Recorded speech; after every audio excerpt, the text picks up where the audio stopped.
The mill wheel on the south side of the property still turns. Not to grind anything.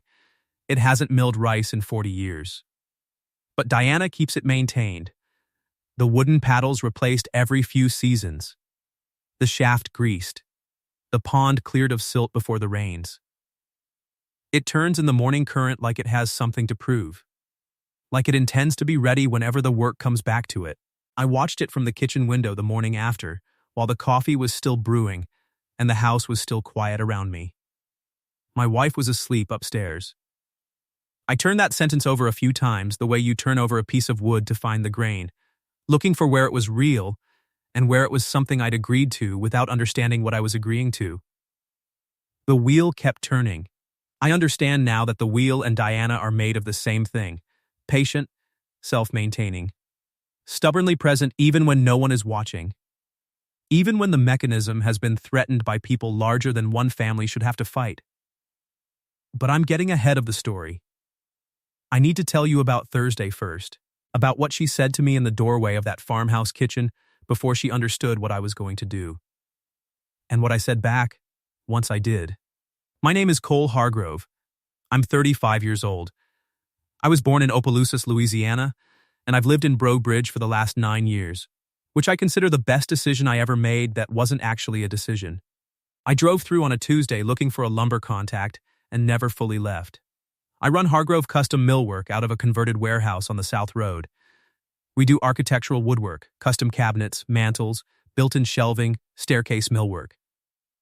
The kind of detailed interior work that old Louisiana houses need when someone is restoring them properly.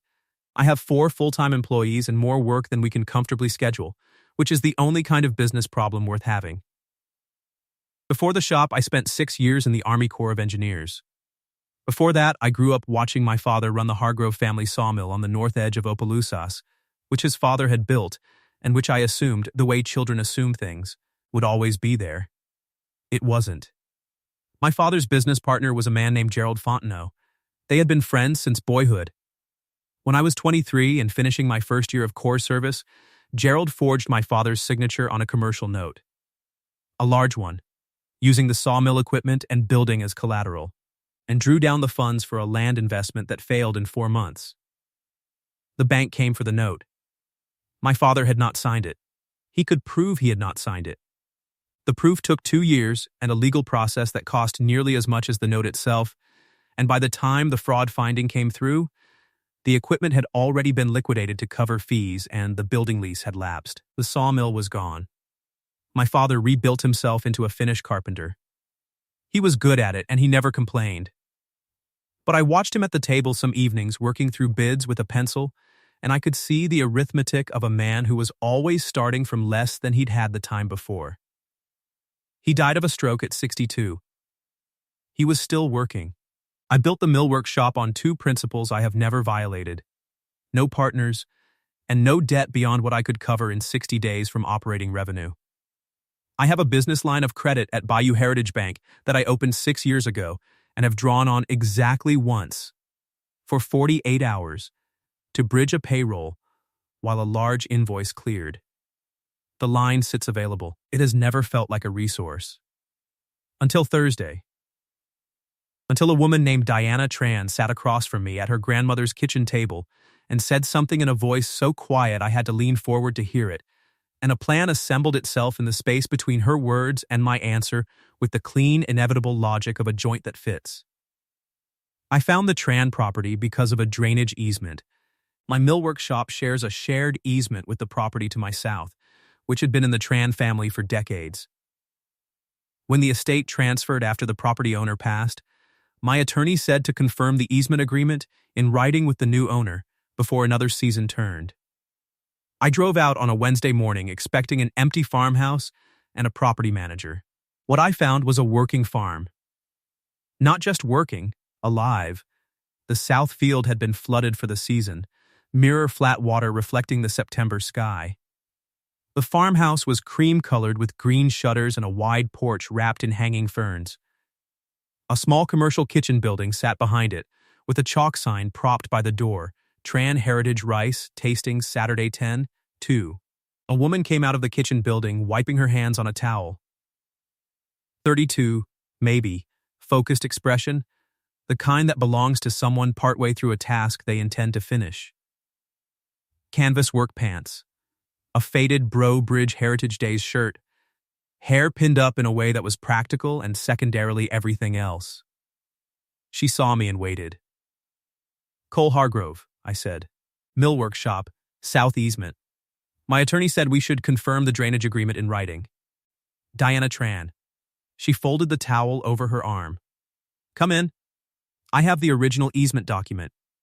The kitchen building was a real production space, commercial range, drying racks with rice in various stages, sealed containers labeled in both English and Vietnamese, a wall of framed photographs, 3 generations of Tran family on this property.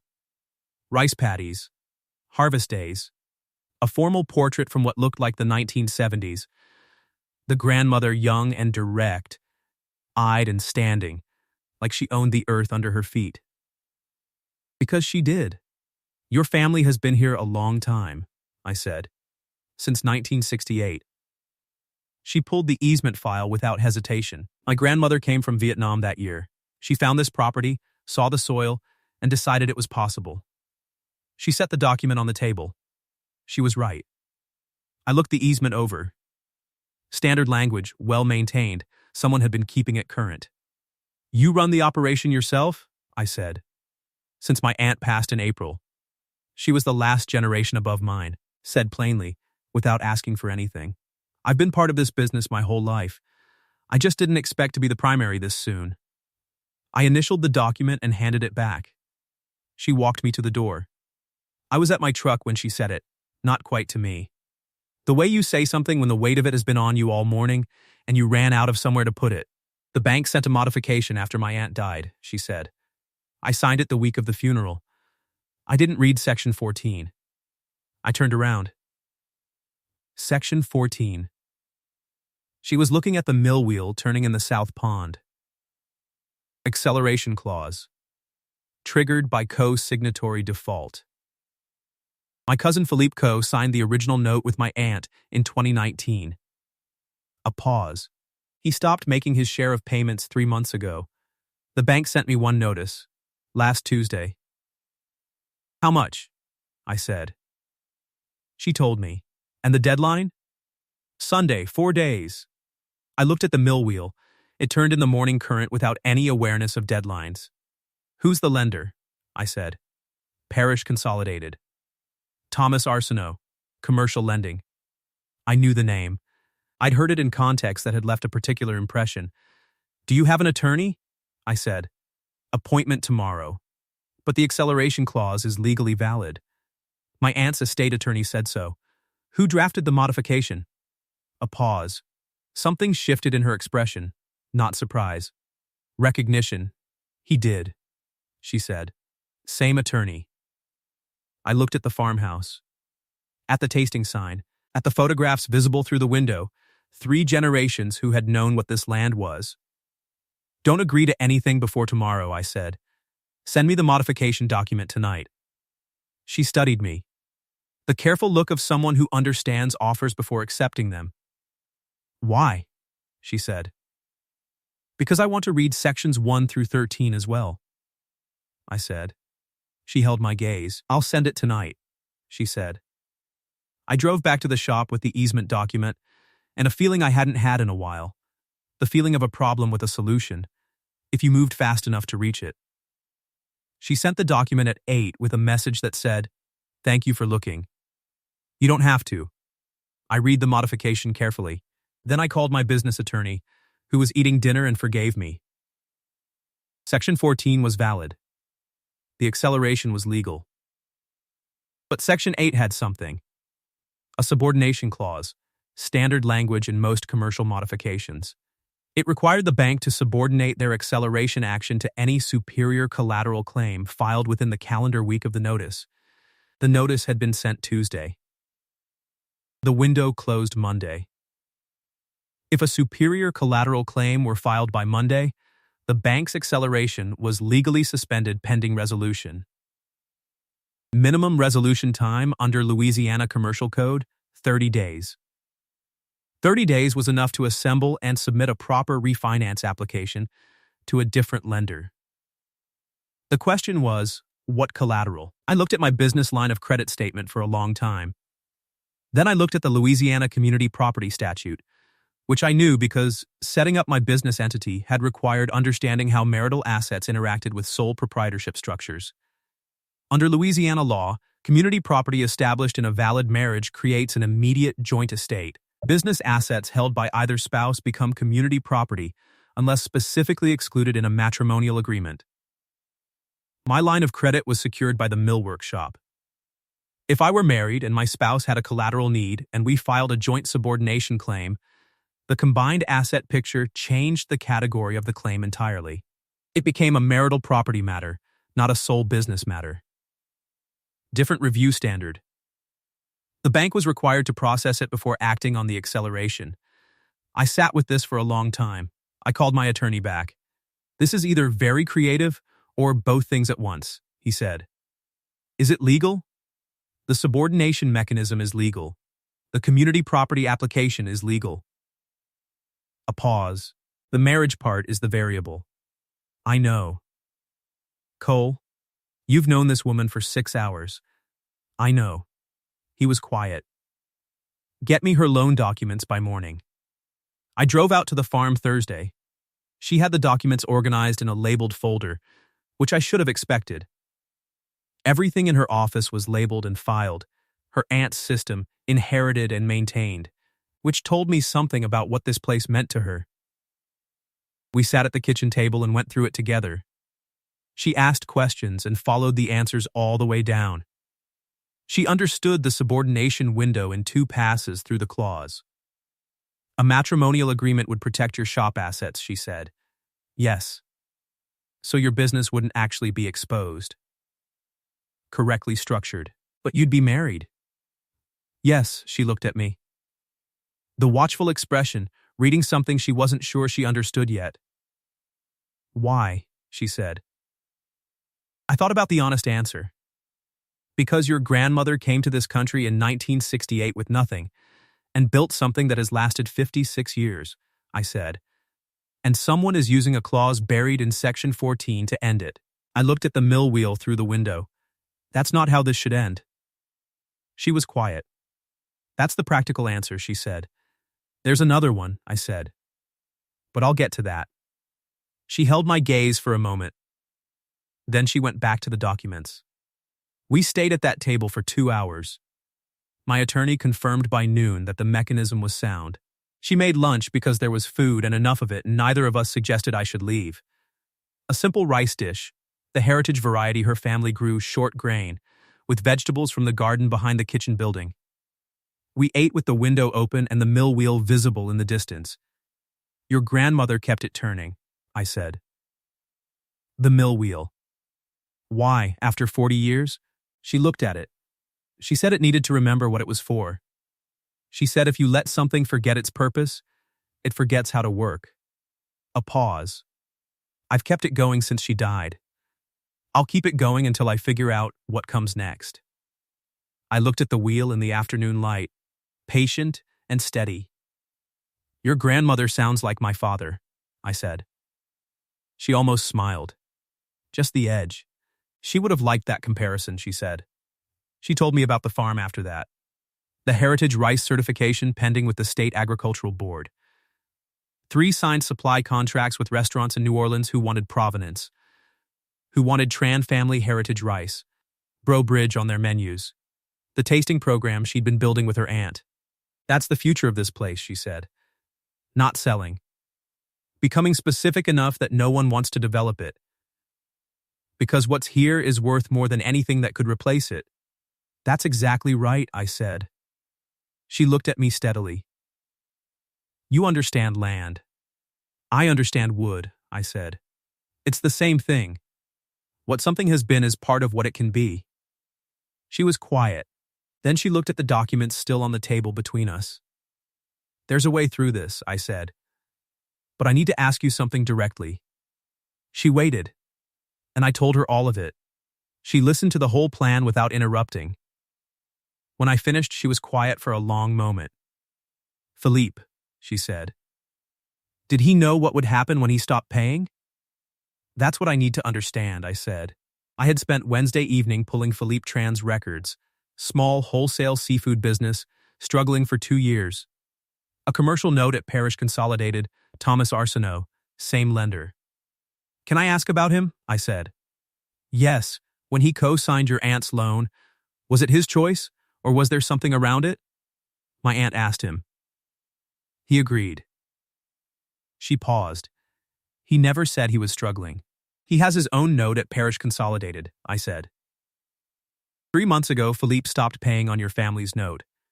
That same month, his own commercial note was modified. Extended terms. Reduced rate. The kitchen went very still. He was squeezed, she said. I think so. She pressed her hand flat on the table. Not angry. Taking it all the way down the way she took everything. He should have told me, she said quietly.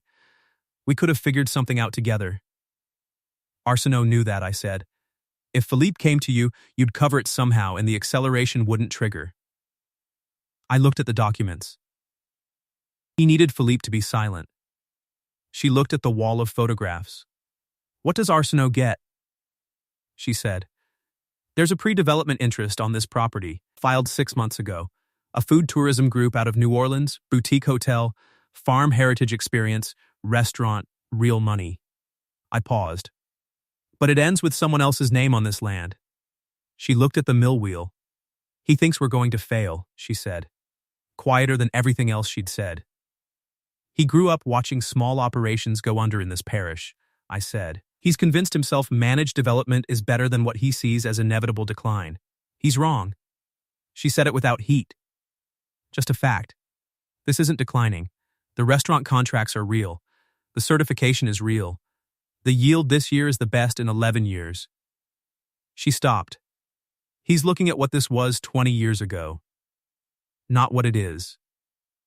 Then we stop the clock, I said, and show him what it is. She looked at the plan laid out between us. Her phone rang. She looked at the screen. The color changed in her face.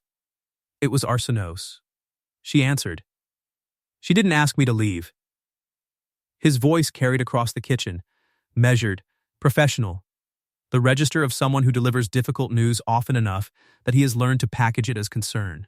He was calling as a courtesy, he said, to make sure Diana was aware of all her options before Sunday. He had a buyer. Bayou Roots Heritage Group, New Orleans. Full assessed value plus 12%. She could remain as an on-site operator under contract. The rice program would continue under the new ownership. It was, he said, a real option worth considering before time ran out. I have an attorney reviewing several avenues, Diana said. Steady, of course. I just want to make sure you're not. He paused. Diana, I want to be honest with you. The balance isn't something most individual borrowers can cover in 4 days. I don't want you to exhaust your options pursuing avenues that won't resolve in time. I appreciate that, she said. I'll be in touch before Sunday. She ended the call. We looked at each other. He'll come in person, she said. Tomorrow, she was right. Arsenault arrived Friday afternoon in a company sedan, with a woman from the development group. Polished. A presentation folder. The professional warmth of someone who closes transactions without appearing to sell. I was there. We had been going through the refinance documentation when they knocked. Diana let them in and introduced me as her partner, which was accurate in the way that mattered. Arsenault looked at me the way men look when they're revising their understanding of a situation. He looked at the documents on the table. He sat across from us. I want to be clear, he said, that this visit is about making sure you have complete information. We have complete information, Diana said. He looked at the papers. The subordination window. If that's what you're exploring, he paused. The collateral requirements are significant. I want to make sure you've assessed that realistically. We have, I said. He looked at me then. Fully. Cole Hargrove. Millwork shop, South Easement. He looked at Diana. Something in the composed expression thinned. He hadn't expected this. The development group's offer is real, he said, directing it at Diana. What your family built here, it doesn't disappear. Bayou Roots has a strong record preserving agricultural heritage within their properties. Within their properties, Diana said. Yes, not as the Tran family farm. He paused. With someone else's name on the deed, she said. Not angry, just clear. I understand what you're offering. I understand you believe it's better than what you think will happen if I keep it. Arsenault was quiet for a moment. I watched family operations in this parish go under for 30 years, he said. The managed tone changed, something more personal underneath it. Good people, good land, bad timing, nobody won. Banks foreclosed, land sat empty, families scattered. He looked at the mill wheel through the window. My grandfather's fishing camp went to the bank when I was 19. He lost everything at 73, with nothing left to start from. I watched that. He looked at the table. I'm not the enemy here. I'm trying to prevent an outcome I've already seen. The kitchen was quiet. Diana looked at him for a long moment. Then she reached across the table and placed the documentation in front of him. Quietly, without force. 3 signed supply contracts, she said. New Orleans restaurants. Here, she set the yield report beside it. 11-year high? This season. She set the certification paperwork on top. State heritage designation. Pending board approval in 30 days. He read slowly. His expression changed, not dramatically, but the certainty behind it shifted. The contracts are real, he said. They are. He looked at the wall of photographs. 3 generations of Tran women standing in front of this farm. Philippe came to me 6 months ago, he said. It came out smaller than everything else. He needed relief on his own note. I should have, he stopped. I should have told you, given you the chance to find another way through. Diana looked at her hands. Then back at him. Yes, she said simply. You should have. He nodded once. At the door he turned back. The acceleration notice is valid, he said. I won't pretend otherwise. But, he looked at the mill wheel. The 30-day window will give you time to make the real case. He left. Diana stood in her grandmother's kitchen for a while after the sound of his car faded. He knew it was wrong, she said. I think he did. She looked at the photographs on the wall. We stayed like that in the quiet of the early evening, the mill wheel turning in the last of the light, neither of us saying the thing that was in the room. Then she walked to the counter and pressed both hands flat on it. Cole, she said. Yes, if this doesn't work, she stopped. Started again. I've been running the numbers since Tuesday. Every version. Every combination. She looked at the documents we'd spread across the table. Every version without your plan ends the same way. I know. I can't ask you to. You're not asking, I said. I'm offering. She turned around. The evening light was going amber through the window. The mill wheel turned. The photographs watched from the wall. I've known you for 2 days, she said. Yes, that's not much time. It's enough time to know what kind of person someone is. She looked at me for a long moment. She looked at the wheel. She looked at the photographs. Her grandmother, young, standing like she'd planted herself in the soil alongside everything else she'd planted. She said it then. Not quite to me. Just to the weight of everything that had been on her since Tuesday, finally too heavy to carry in silence. The bank gives me till Sunday, she whispered. She wasn't asking for anything. She was just saying a true thing in a quiet room. Naming the last fact of a version of her life she was trying to find the courage to exit. I held her gaze. Then we get married Saturday. It came out steady, completely meant. Not as a plan, as the only honest answer I had to what I was feeling standing in that kitchen in the Thursday evening light. Her eyes went bright. She looked at me for a long moment with the full watchful version of herself. Nothing held back, nothing managed. You said the matrimonial agreement protects your assets, she said. It does. So your shop wouldn't actually, Diana, I said. I know what the filing does and doesn't do. I'm not asking because of the filing. She was still. Then why are you asking me? I looked at the mill wheel in the last of the light, at the photographs on the wall, at the woman standing in her grandmother's kitchen who had a chalk sign outside and 3 restaurant contracts and 11 years of yield data and enough in her to keep a mill wheel turning just so it would remember what it was for. Because I have spent 12 years building something alone, I said. Because I was afraid of what happened to my father, and I am done letting that fear cost me the things that matter. She pressed her lips together. One tear came, and she let it go. Ask me the right way, she said softly. I looked at her across the kitchen table her grandmother had kept accounts on for 30 years. Diana Tran, I said. Marry me. Not just for the filing. For the reason underneath it. She looked at me. The mill wheel turned in the evening outside. Yes, she said. Both of those reasons. The judge at the Bro Bridge courthouse was a deliberate man. He had married people in a hurry before and had opinions about doing it right regardless of the circumstances. He said the words like they mattered. He looked at Diana, who was wearing a pale green dress from her aunt's closet that fit like it had been made for her, holding a small bundle of rice stalks she had cut from the south field that morning and tied with baling twine. He looked at me. He looked at our 2 witnesses, my business attorney and Diana's colleague from the Heritage Rice Certification Board, both of whom appeared to be having the best Saturday of their recent memory. He performed the ceremony with full attention. At the end he said, I hope you'll come back for the anniversary. We'll be here, I said. The subordination filing went in Monday at 9:15. Arsenault did not challenge it. The 30-day window gave us time to do it properly. Diana's attorney, my attorney, a loan officer at Bayou Heritage Bank, who had grown up in this parish and did not need to be told what heritage rice was. The refinance closed in 28 days. Parish Consolidated was paid in full. The mill wheel kept turning. Philippe called in October.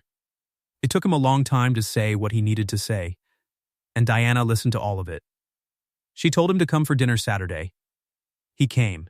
It was not fully resolved that evening, but it began to be, which is what one dinner can reasonably accomplish. Arsenault left Parish Consolidated in January. I heard through the county network that he took a position with the State Agricultural Lending Authority where the oversight requirements run differently. I hope it's true. I think he understood what he had done wrong. Some men who understand that find somewhere they can do less of it. The Bayou Roots Development Group moved their interest to a property 2 parishes north. Diana sent them a polite letter. She included a packet of heritage grain and a menu from one of the New Orleans restaurants using it. She said she thought they should know what they'd decided not to preserve. She didn't expect a response. She said the record should be clear. That's Diana. We stayed in the farmhouse. I kept the millwork shop. I built a small grain-drying cabin at the east edge of the property, which gave me something to fix every season, which on a property this old is a reliable source of purpose. The first year I filed our taxes jointly. My accountant looked at the matrimonial agreement and the subordination documentation and said this was the most organized marriage he had ever processed. Her filing system, I said. She keeps the family photographs on the same wall. She added one, us, that spring, standing in front of the flooded south field with the mill wheel visible behind us. Her grandmother as a young woman is directly above it. The resemblance is the kind that makes visitors ask. I keep a photograph of my father in my office at the shop. Not the last years. The early ones, when he was building something and believed in it and the arithmetic at the kitchen table still added up. He would have understood Thursday. He would have understood Saturday. I think about him when I watch the mill wheel turn in the South Pond in the mornings, patient and steady and turning whether anyone is watching or not, keeping faith with what it was built to do. My father built a sawmill and lost it because he trusted the wrong man. I built a shop and never risked it because I was afraid. Between those 2 versions, somewhere in the middle, is the life worth having. The mill wheel knows. It's been turning toward it the whole time.